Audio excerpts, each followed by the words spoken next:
سنة 2014 المغرب غادي يطلق خطة طموحة جدا في المجال الصناعي، وهي مخطط التسريع الصناعي، واللي كانت قطاع صناعة السيارات هي أول وأهم ركيزة في هذا المخطط. وبالفعل النتائج ما غاداش تعطل بزاف، حيث مباشرة من وراء الإطلاق ديال شركة رونو المصنع ديالها الثاني في طنجة، ثم التحاق شركة بيجو بي اس ا في القنيطرة، بالإضافة ل 250 شركة ومقاولة متوسطة وصغيرة من العالم كله وحتى من المغرب اللي غادي يخدموا المعدات والمواد الأولية اللي غيحتاجوهم هاد جوج شركات. غادي يوصل حجم الإنتاج السنوي من السيارات في المغرب لأزيد من 700 ألف سيارة. رقم المعاملات التصديري غادي يتجاوز 148 مليار درهم سنة 2023، أي ما يعادل ثلث ديال الصادرات المغربيه. وغادي تفوق هذا القطاع على قطاع استراتيجي وتاريخي في المغرب بحال قطاع صناعه الفوسفات والاسمنه. بالرغم من هذه القصه ديال النجاح، بزاف المغاربه والمتابعين للاقتصاد كيطرحوا واحد السؤال مشروع: فين هي الفائده ديال هذا القطاع على الاقتصاد المغربي؟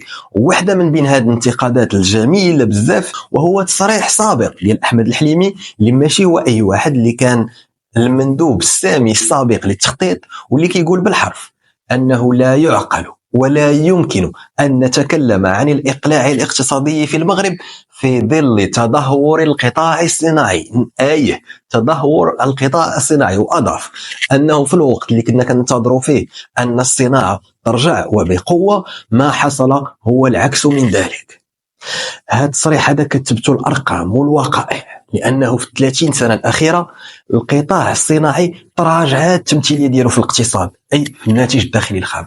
وإلا لاحظنا البيانات ديال البنك الدولي غنلاحظوا بأن الصناعة كانت كتمثل سنة 1991، أي قبل من الخطة ديال التسريع الصناعي، أزيد من 33% من الناتج الداخلي الخام، يعني ثلث ديال الاقتصاد المغربي كانت كتمثلوا الصناعه. بينما في نهايه 2023 2024 هذا الرقم غادي وكيهبط ووصل ل 26%، اي تقريبا فقط الربع من الناتج الداخلي الخام، وهذا الشيء في زمن التسريع الصناعي. فامام هذه التصريحات المتناقضه نجد انفسنا تائهين حائرين، بل وحتى تالفين، لا ندري اي منهما نصدق.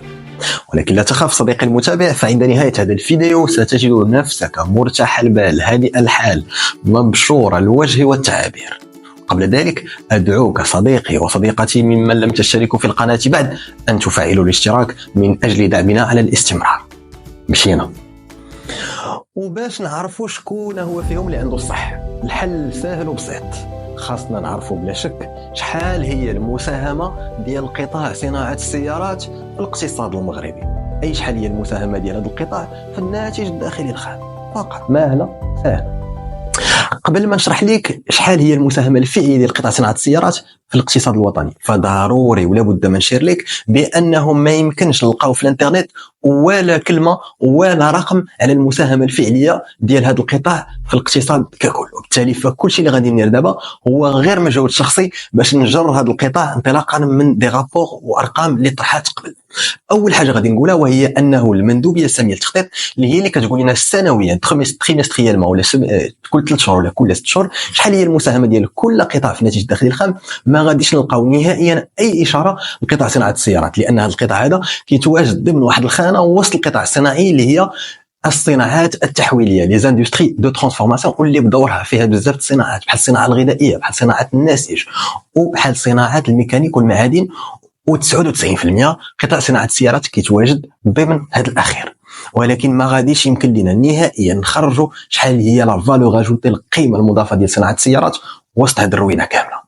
وبالتالي فاحسن طريقه نقلبوا بها على شحال هي الرقم ديال المساهمه ديالو هو من داخل هذاك الرقم اللي كنت قلت لكم ديال الصادرات اللي عندنا في لوفيس ديشونج في مكتب الصرف.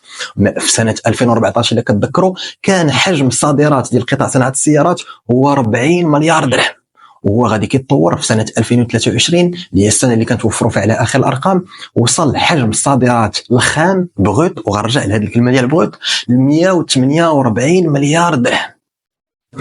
شنو كيقول لنا مكتب الصرف المغربي؟ بعدا غير باش نفهموا، راه مكتب الصرف هو المؤسسه المغربيه اللي كتقول لنا سنويا شحال هي حجم المبادلات التجاريه ديال كل قطاع، يعني داكشي ديال الصادرات والواردات.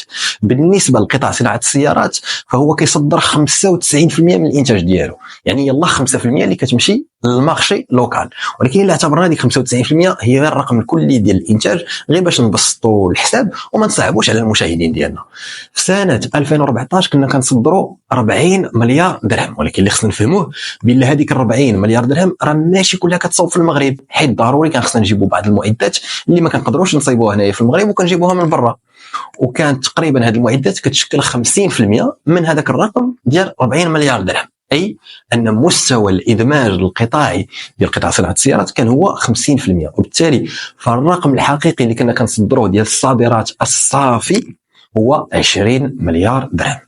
و20 مليار درهم راه ما كانتش كتشكل والو في الناتج الداخلي الخام ديال هذيك الوقت اللي كان ازيد من 1100 مليار درهم.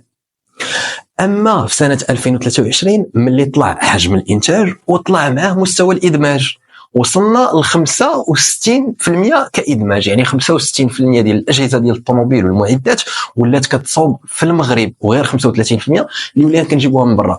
اذا الرقم ديال الصادرات الصافي حتى هو طلع ووصل ل 96 مليار درهم. وهنايا فين فعلا غيولي قطاع صناعه السيارات كيشكل واحد الرقم مهم اللي كيشكل تقريبا 6.5% من الناتج الداخلي الخام. ولكن بما ان اغلب الشركات المستثمره في القطاع الصناعي هما شركات اجنبيه، فطبيعي ومؤكد ان جزء من هذوك الارباح غادي يعاودوا يرجعوهم للبلدان الاصليه ديالهم. وإلا درنا غير واحد الرقم ديال 15% من القيمه المضافه اللي كتخرج سنويا خارج المغرب، فمن 96 مليار درهم في الحقيقه 82 مليار درهم هي اللي كتبقى كتسيركيلي في الاقتصاد المغربي. واللي خصك تعرف كذلك هو ان هذيك 82 اللي وصلنا لها هي في الحقيقه فالور اجوتي ديال المنظومه كل هذه القطاع صناعه السيارات، بما فيها قطاعات اخرين اللي كيساهموا ايضا في الصناعه، وبما فيها الموردين درجه اولى وثانيه وثالثه، حتى المواد الاوليه الخام اللي كتستعمل حتى هي.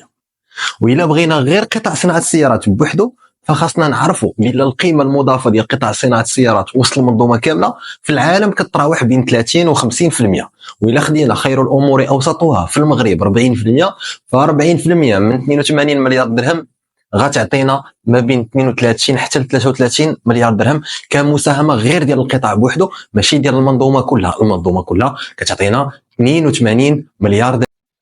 وسواء خدينا 32 مليار درهم اللي كتشكل 2% من الناتج الداخلي الخام، ولا حتى 82 مليار درهم اللي كتشكل 5% من الناتج الداخلي الخام، فاحنا كنبقاو بعاد على الانجازات اللي يمكن تجعل قطاع صناعه السيارات واحد من القطاعات المهمه وسط القطاع الصناعي، واللي غيكون عندها اثر على الاقتصاد المغربي. فإلا بغينا يكون عندها اثر على الاقتصاد المغربي خاصها على الاقل توصل ل 10% من الناتج الداخلي الخام.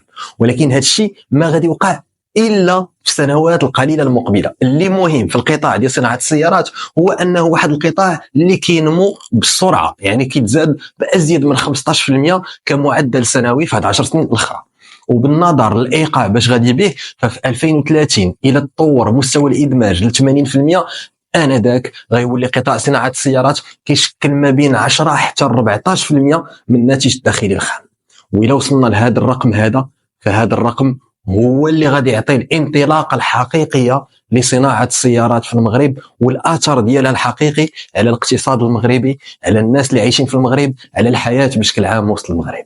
في النهايه وباش نختم، قطاع بحال صناعه السيارات في المغرب الفائده ديالو ما كتبانش في السنوات الاولى، ما كتبان الا ورا 10 سنين ورا 15 عام من الانجاز ديالو، لانه في الحقيقه اللي كيستافدوا منه في البدايه هما بعض المستثمرين الاجانب. اما الفائده ديالو على الاقتصاد ما كتبدا تبان حتى كيتطور الحجم ديالو. اذا المشكل وسوء التفاهم اللي كان في الاول ما بين المندوبيه الساميه التخطيط السابقه وما بين وزاره الصناعه وما بين بزاف من المغاربه والمتابعين الاقتصاديين هو مشكل ديال الحجم، اي انه قد ما كان الحجم ديال صناعه السيارات كبير وقد ما لو طو دانتيغراسيون معدل الادماج زاد، قد ما الفائده والاثر ديالو على الاقتصاد ككل وعلى الصناعه بالخصوص كيبان مؤثر. وهذا الشيء هو اللي غادي يبدا يبان ان شاء الله في السنوات القليله المقبله. الا بقى غادي الامور بهذه الوتيره فيمكن لنا نشاهدوا قطاع صناعه السيارات كيشكل ما بين 12 حتى 15% من الناتج الداخلي الخام، وانذاك غيولي كيشكل اثر كبير على الاقتصاد المغربي. اما في هذه السنوات والسنوات اللي قبل فاللي كانوا كيستافدوا منه في الحقيقه هما بعض المستثمرين الاجانب وماشي الاقتصاد الوطني.